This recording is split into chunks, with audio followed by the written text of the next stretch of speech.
64 tinggi lumayan. 72. Kami tinggi itu ya.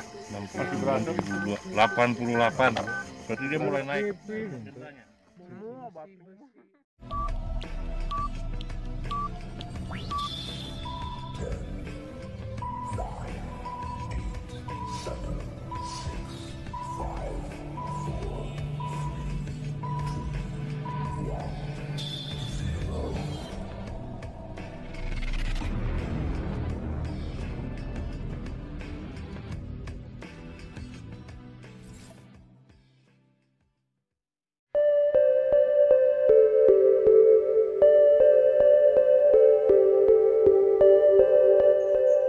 Assalamualaikum warahmatullahi wabarakatuh.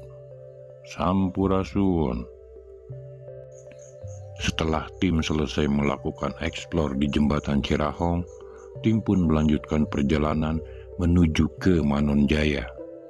Manonjaya memiliki luas 44,71 km persegi dengan kepadatan jumlah penduduk sebanyak 60.856 jiwa, sehingga kepadatan penduduknya mencapai 1.361 jiwa per kilometer persegi.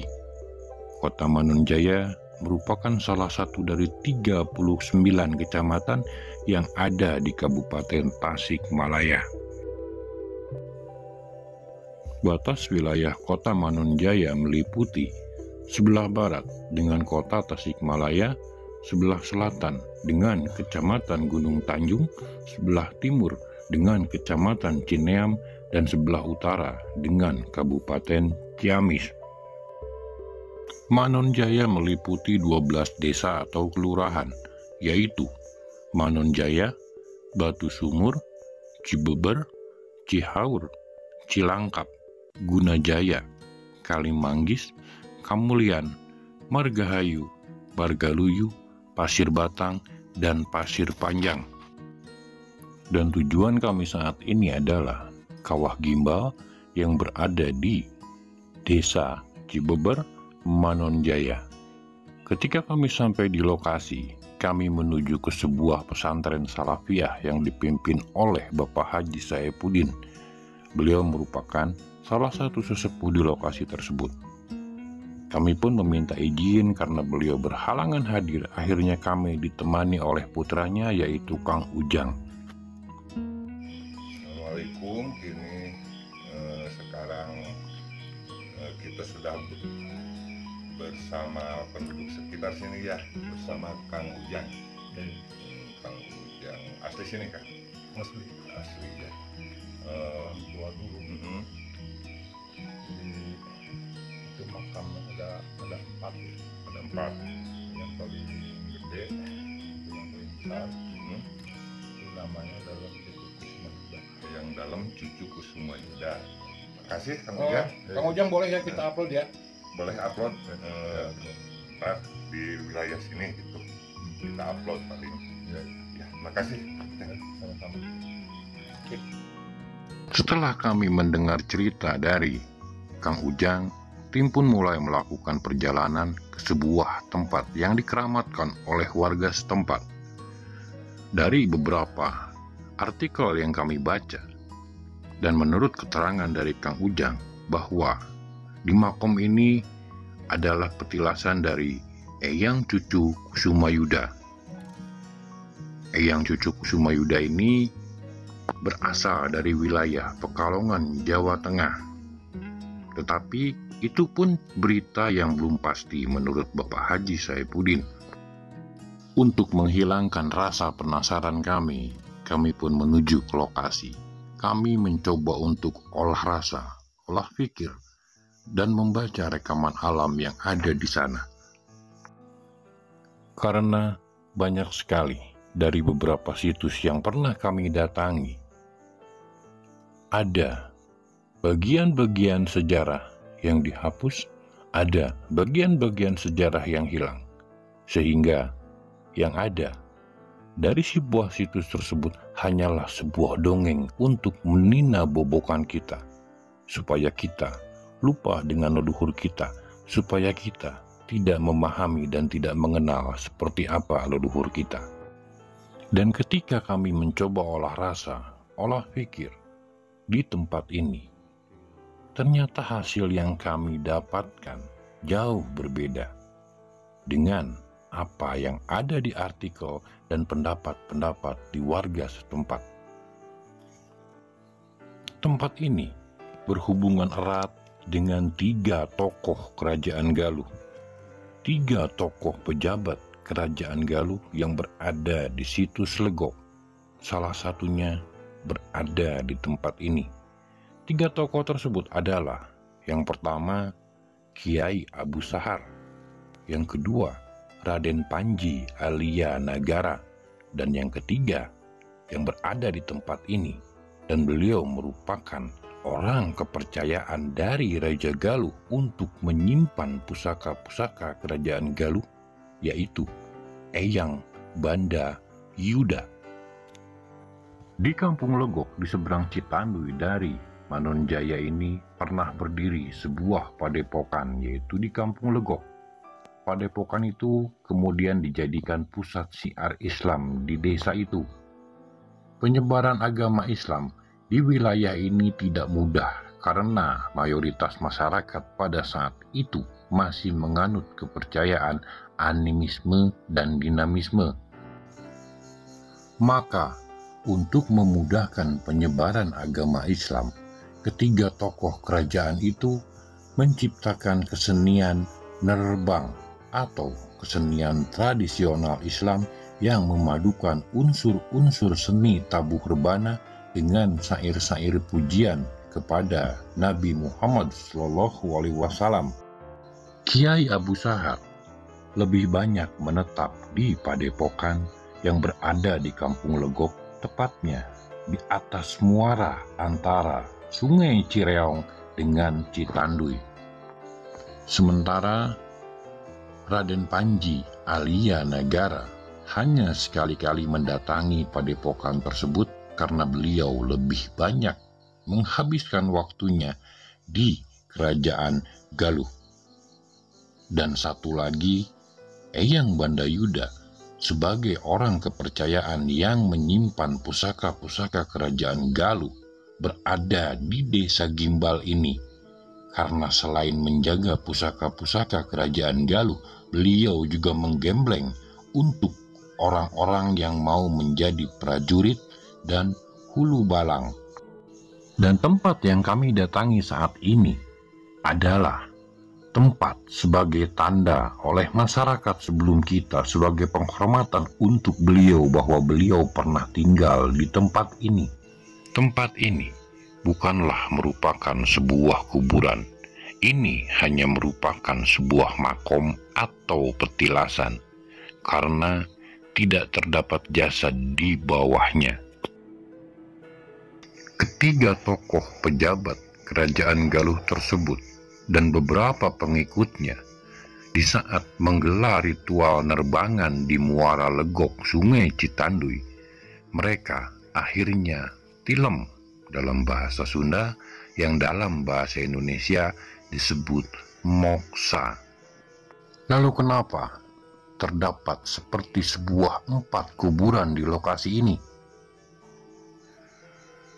Ini merupakan simbol dari olah rasa, olah pikir, dan beberapa korin yang berhasil kami tanya di lokasi ini. Bentuk seperti kuburan terbesar merupakan simbol dari kerajaan Galuh. Dan ketiga kuburan kecil yang berada di sampingnya merupakan simbol dari ketiga tokoh, yaitu Eyang Banda Yuda, Raden Panji Alia Nagara, dan Kiai Abu Sahar. Tidak jauh dari keramat yang kami datangi terdapat sebuah mata air yang masyarakat setempat menyebutnya sebagai Kawah Gimbal. Ketika kami sampai di lokasi kawah, banyak sekali batuan kars di lokasi ini. Karena memang pada zaman dahulu, daerah Tasik Selatan merupakan dasar lautan dangkal. Di samping kawah tersebut terdapat sebuah sungai Menurut masyarakat, sungai tersebut bernama Sungai Cikembang. Tetapi air yang keluar dari mata air ini bukanlah berasal dari Sungai Cikembang ini. Air yang keluar di lokasi ini, di mata air ini, justru keluar dari sungai bawah tanah yang berada jauh di bawah Sungai Cikembang. Sungai bawah tanah ini dalam bahasa Jawa disebut luweng, atau dalam bahasa keilmuan disebut hiporei. Karena keterbatasan waktu, tidak mungkin kami akan membahas sungai bawah tanah di konten ini. Kami hanya akan membahasnya sedikit, di mana kawah ini merupakan zona hiporeik. Zona hiporeik merupakan wilayah sedimen serta ruang berpori di bawah dan di samping dasar sungai. Tempat terjadinya percampuran air tanah dangkal dengan air permukaan. Karena tidak jauh dari lokasi ini terdapat sebuah sungai, yaitu Sungai Cikembang. Zona hiporeik seringkali membentuk hubungan dinamis antara perairan permukaan dengan perairan subpermukaan, yang mana saling memberi ketika salah satu bagian kekurangan air. Zona hiporeik mengalir di bawah permukaan melalui bebatuan dan lapisan bawah tanah. Zona hiporeik ini merupakan ekoton aktif antara aliran permukaan dan air tanah. Pertukaran air nutrisi serta bahan organik ini terjadi karena adanya variasi debit dan topografi dasar dan porositas. Jalur aliran hipoerik yang lebih panjang atau dalam skala meter hingga beberapa meter dipengaruhi oleh fitur geomorfik. Aliran yang lebih besar yang ada dalam jangkauan aliran seperti urutan jangkauan kolam, riffle, liku aliran, batang titik, dan langkah boulder atau log. Air yang masuk zona hipoerik bergerak dengan kecepatan yang jauh lebih lambat daripada air di saluran sungai. Dengan demikian, pertukaran hipoerik meningkatkan waktu tunggal dalam sistem aliran. Untuk lebih jelasnya, karena keterbatasan waktu, mungkin bisa dipelajari tentang apa itu hipoerik. Tepat di sebelah kawah tersebut terdapat dua buah batu kembar berdiri tegak, atau disebut juga menhir. Tidak ada yang tahu persis batu ini fungsinya apa dan untuk apa. Tetapi kami mendengar bahwa ada mitos seandainya batu tersebut dicabut akan terjadi kiamat. Ini batu kembar itu ya sekilas memang batu ya. Tapi kalau kita lebih teliti mungkin ya baru kita saat ini yang nyoba nyabut. Di sini kedengeran suaranya bukan seperti suara batu, karena memang ini peninggalan zaman megalitikum. Kalau dipukul ini lebih cenderung ke suara tiang listrik atau apa lah, logam.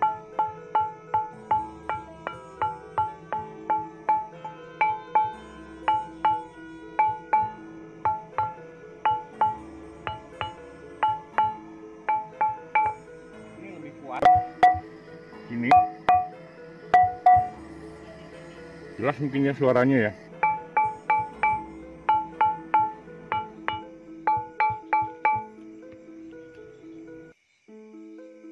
Seperti penjelasan yang akan kita jelasin nanti di konten ini akan lebih detail mengenai batu ini. Apa sebenarnya, dari mana asalnya, yang kemudian disimpan di sini, siapa yang menyimpan di sini, kita akan lebih detail.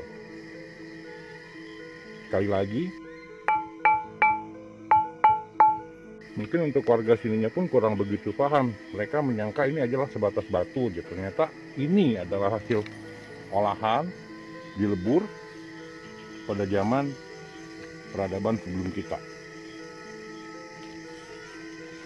Untuk yang satunya normal ya.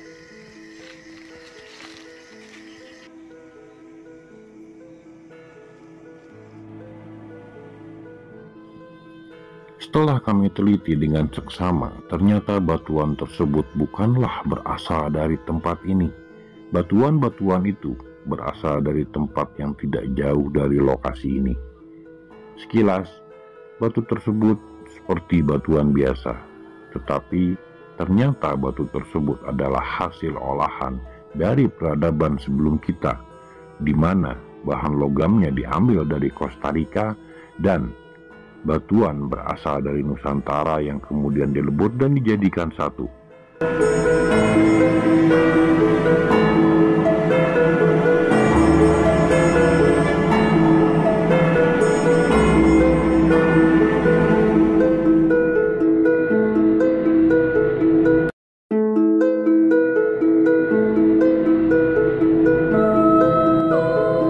Sekilas, batuan ini hanyalah sebagai batu biasa, tetapi dari olah rasa olah pikir yang kami lakukan di sini, ada satu penasaran yang akhirnya kami mencoba untuk membuktikannya. Dan ternyata benar, batuan tersebut salah satunya adalah hasil olahan dari peradaban sebelum kita, di mana bahan logam diambil dari Costa Rica dan batuannya berasal dari Nusantara. Kedua menhir ini diletakkan oleh salah satu dari 3 tokoh Galuh tersebut dengan tujuan sebagai tanda, sebagai ciri, sebagai patokan bahwa di bawahnya terdapat sebuah gua besar, persis seperti Gunung Susuru yang pernah kita upload di konten sebelumnya. Gua di bawah kedua menhir ini pada masanya berfungsi sebagai menyimpan sebagian pusaka kerajaan Galuh. Di belakang kawah ini kami menemukan sebuah tatanan batu yang mirip sebuah keramat. Tetapi setelah olah rasa dan olah pikir di tempat ini kami menemukan suatu kejanggalan. Mohon maaf, ampun Paralun, tidak ada maksud untuk mendahului atau sok pintar, tetapi setelah olah rasa dan olah pikir di lokasi ini, kami tidak menemukan ada petilasan di tempat ini. Justru di mata kami, hal ini akan menyesatkan generasi-generasi kita, di mana 15 tahun atau 20 tahun ke depan mereka akan menganggap ini sebuah keramat. Untuk sebuah wangsit, kita tidak bisa asal menafsirkan bahwa sebuah mimpi adalah wangsit. Itu satu. Keduanya, kita tidak boleh tertipu mata batin kita oleh makhluk astral ataupun bahkan dari iblis yang mengatakan bahwa di sini terdapat sebuah petilasan. Kita tidak hanya bisa berpedoman dari hal-hal supranatural saja, tetapi ada keilmuan yang harus kita pahami dan harus kita ketahui. Wangsit, berada di manakah wangsit itu? Kami pernah membahas sebelumnya mengenai apa itu bunga tidur, apa itu lucid dream, dan apa itu precognitive dream. Lalu di manakah posisi wangsit sebenarnya? Lalu, apakah tujuan dibuatnya tatanan batu ini? Apakah untuk menarik orang untuk bisa lebih berkumpul di lokasi ini? Apakah untuk lebih menarik orang untuk berkumpul dan bertawasul di tempat ini? Bukan seperti ini caranya, saudaraku. Justru ini akan menyesatkan generasi-generasi kita.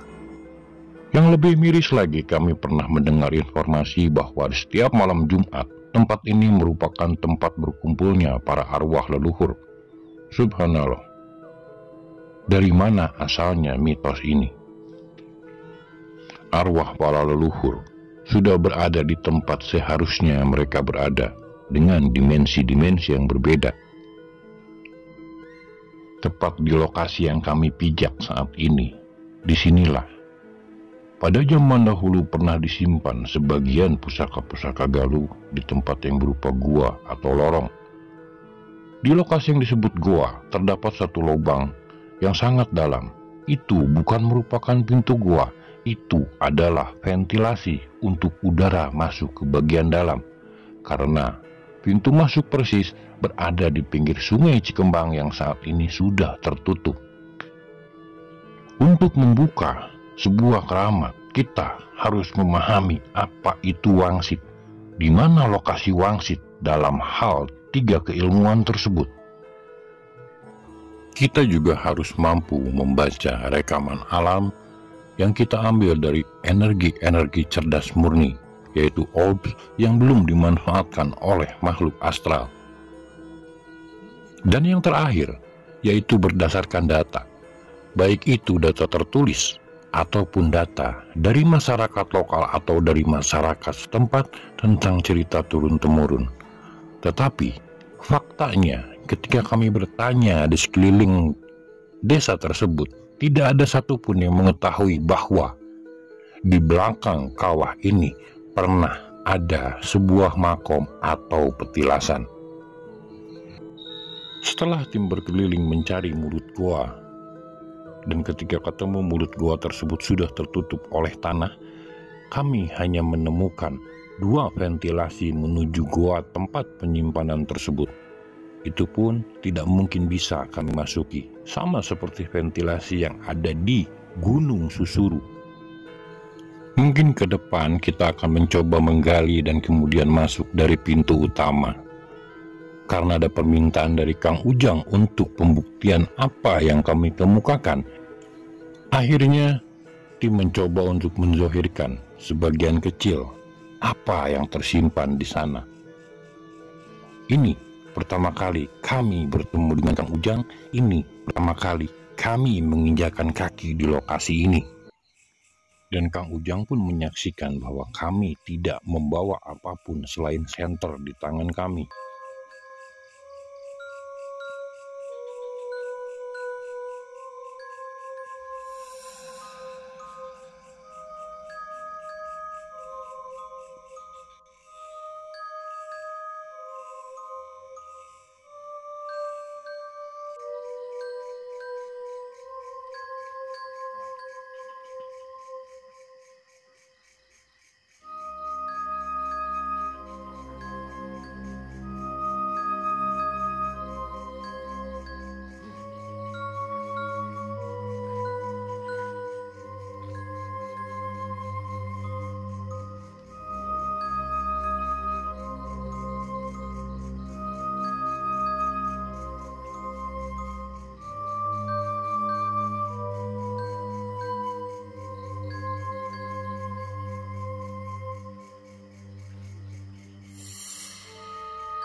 Punya Om.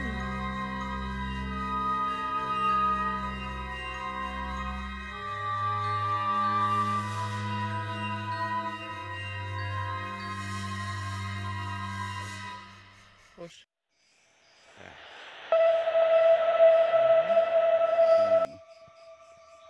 Bismillahirrahmanirrahim.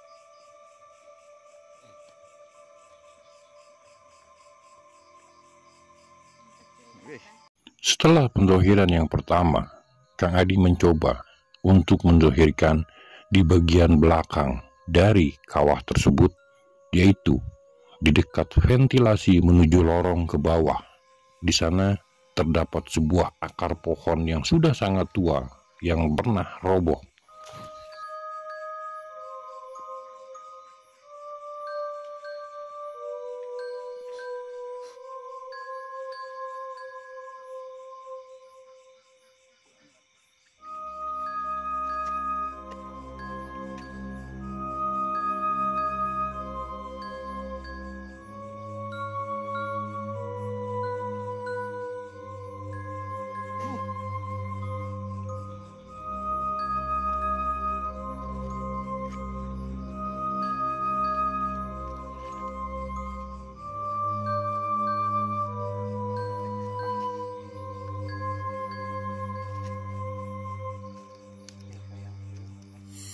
Di atas saya kira mah tuh.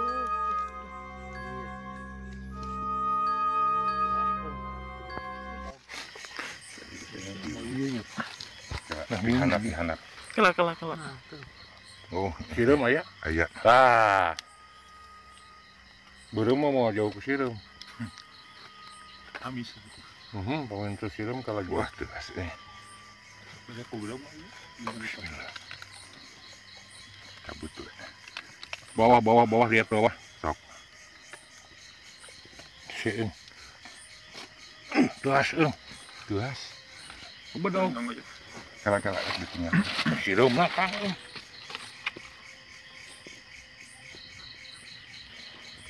Di mencau. Nyaman. Kodok geraya tuh. Dog sireum tuh. Tah. Mana ayana? Tah. Mana? Tuh di lebat tuh. Cicing pulang kamera. Sok. Iya. Di dalam. Aduh, teka tingali deh. Cokel. Tuh, mana tuh? Berem tuh. Tuh. Katingali tuh. Hei. Bedi kok bigra. Semutnya. Dog sireum. Aya.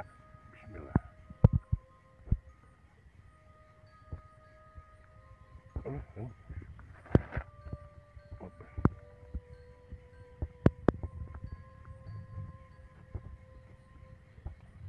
Udah dalam dah.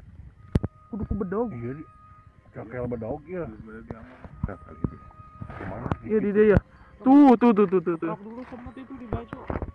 Mana sih? Tata.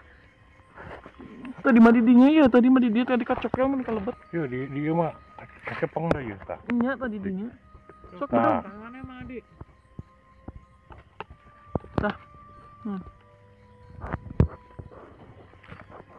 Di dinya tadi nah jadi leungit gini.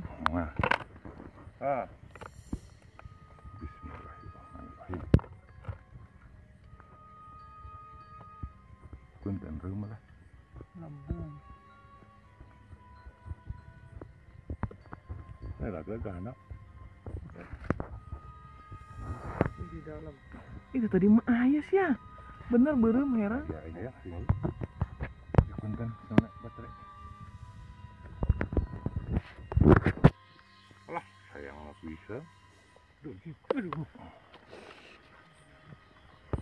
Ayo mah di. Ih ayah. Kacang. Di pos dulu aneh. Tapi bagian anaknya. Dulu udah kena rambut orang tadi ya. Aduh anjir kena ping-ping. Ah, dah.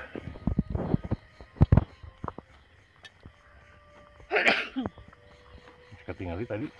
Katingali tadi leres di dingan tah. Jadi luweh ini. Buat Ya. tata. Ah. Astagfirullahaladzim.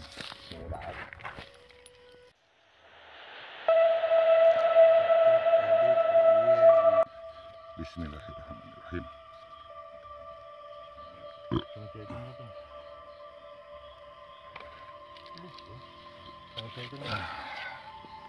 Tapi bersihannya kan ya? Besok daya daun ya. Logikanya lamun sering dibersihan berarti kan ini kena sini.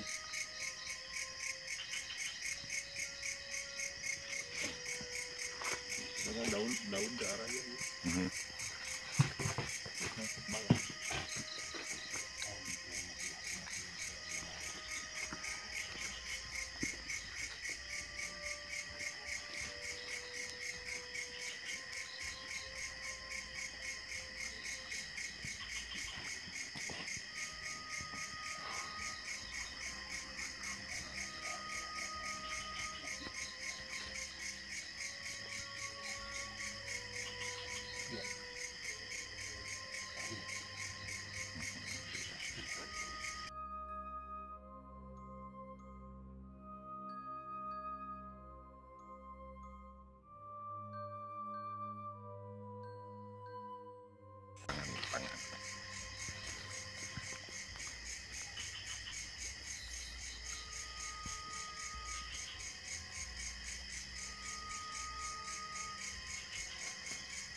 Kang jero.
Stempel zaman perunggu, dari bahan perunggu.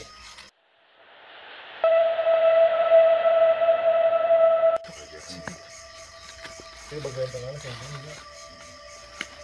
Kira-kira itu posisinya. Zaman perunggu. Berarti itu kalau dibersih itu Masih berasap. Masih berasap.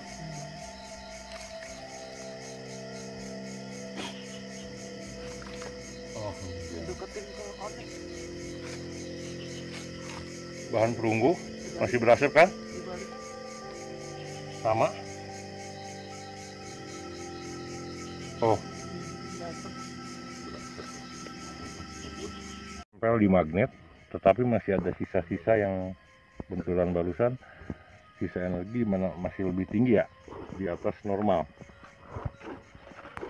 Nanti kita tunggu agak kering, berapa maksimalnya. Ini jatuh di 54. 54.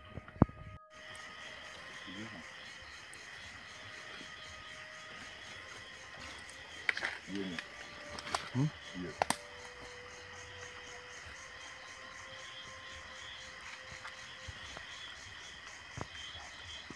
Assalamualaikum.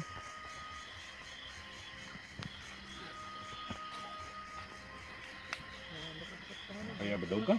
Iya, iya, betul. Apa? Bedog.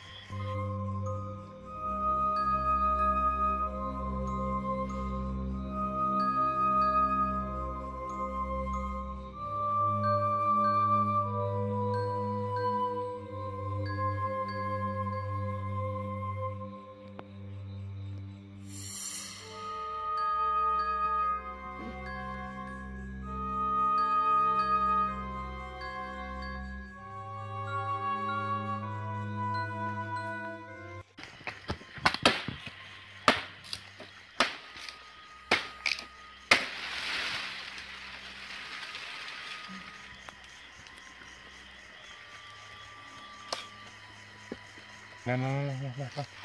Yup. Dah. Ini. Jangan tarebut. Iya. Sip. Tot. Kalah.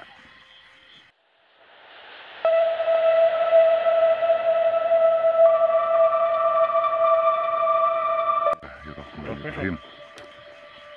La haula wala quwata illa billah. Wow. Meteorit ya. Oh, pamor. Madi, gigirkan Madi. Ini. Anomalinya tolong cek. Tapi sebelum di ini kita berapa nih? Masih seger nih ayamnya. Oh, ini keropok saya. Iya, tiba-tiba dulu dia pamornya tuh masih. Tuh. Ini dibersihin pakai warangan lebih. Udah ini warang Belum teh.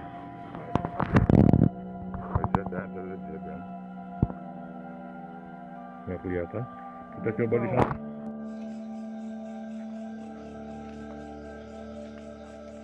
Mulai naik. Ujung. Nah.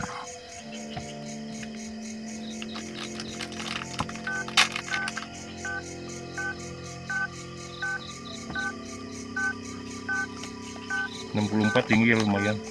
72. 69, 72, 88. Berarti dia mulai naik. Ya, Ini masih rendahnya. oh masih naik nih. Masih ada sisa-sisa.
Alhamdulillah rabbil alamin.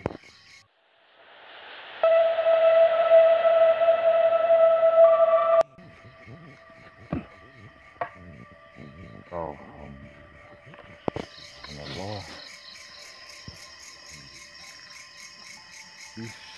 Ngebuah nyali. Wih, Serasap.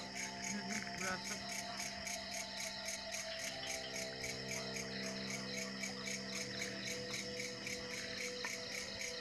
Nasi urip.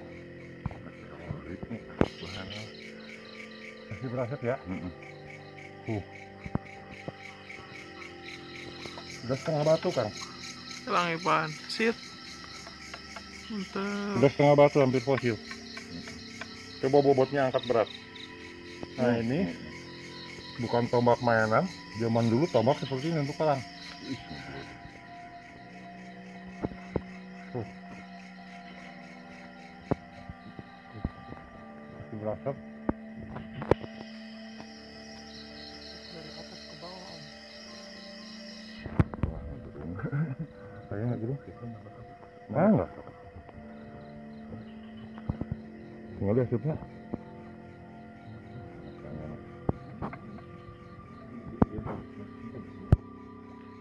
Jati. Arwahnya para solihin. Arwah kembali ke tempat mereka berasal. Arwah kembali ke tempat mereka seharusnya berada. Kang? Tuh.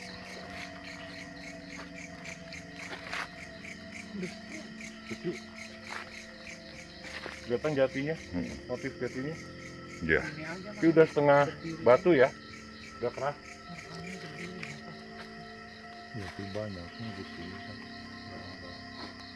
Ini ke atas nih. Congok. Nah, gitu. Terus handap susus.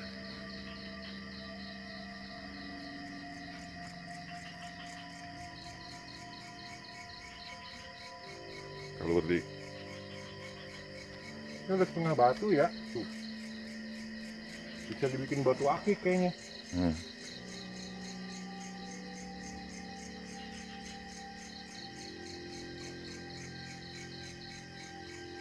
Lumayan apa sih, kali kilopan. Angin rapi ya kan? Kami singit aja itunya. Kayak bau jeruk nipis gitu ya. Iya. Jeruk nipis. Semua batu mah. Besi, maksudnya bau besi-besi karat. Pamornya Kang. Wih. Wih. Ini keluar itunya. Karena seiring waktu tuh lopos kan. Tinggal ngencenin kali ya. Iya. Pakai mereka Ini udah setengah batu. bau besi itu ya.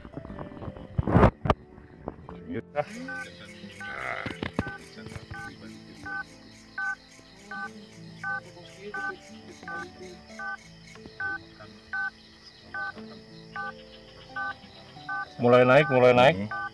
Berarti kalau kering dia lebih gila lagi. Beres kan? Iya. Kita cek udah kering nanti. Terima kasih telah mengikuti perjalanan kami. Ikuti perjalanan kami berikutnya masih di kawah gimbal di bagian bawah dari kawah ini. Assalamualaikum warahmatullahi wabarakatuh.